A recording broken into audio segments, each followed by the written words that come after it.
How's it going, guys? Here to tell you about Fuelab, our latest addition to our product offering here at JTech Motorsport Solutions. We always try to bring you the best, we always try to bring you the latest and the greatest of everything that's going on in the motorsports world, whether it be from something simple like a drop-in pump to their Fuelab QSST system, which is a full-on fuel delivery system. You don't need anything more than that for your car, for whatever your dream build may be.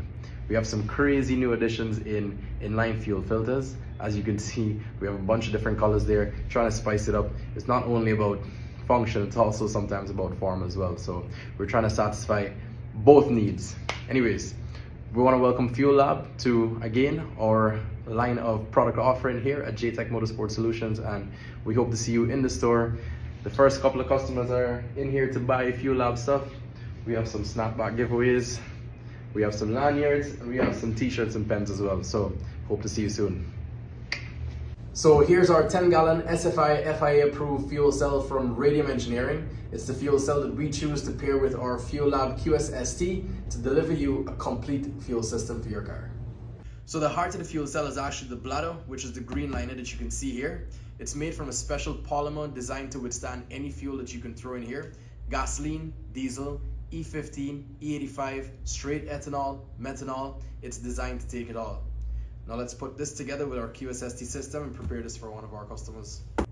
It takes some finesse. I've seen you finesse.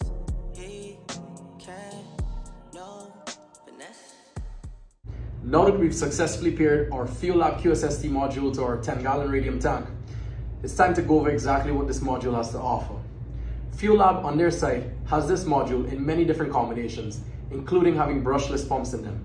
This one in specific doesn't have any brushless pumps, but it is equipped with 3 pumps, enough to send enough fuel to your reel to make 1500 horse. There's 1 pump specifically used to fill the internal surge tank, and 2 pumps in here ready to send fuel to your reel. The only other decision that we need to make is if we want to have a direct fill cap on here or if we're going to be running a remote system. All right, so just about to wrap this one up. We installed the direct fill cap on this specific unit just because this one is going into a car where the factory glass is still installed. We can't exactly put a hole in that glass to run the remote system, but just for reference, this is what the remote kit looks like. This actually mounts onto the glass or the Lexan or whatever it is. A hose is then run from here onto where the fuel goes through the QSST, but really nice unit. Up to you, your choice. And then last but not least, we gotta put an inline fuel filter and then get a regulator in this car as well. Until next time, there's more product reviews coming, hopefully in the near future. We have a lot of new stuff coming as well, so look out for those. Until next time.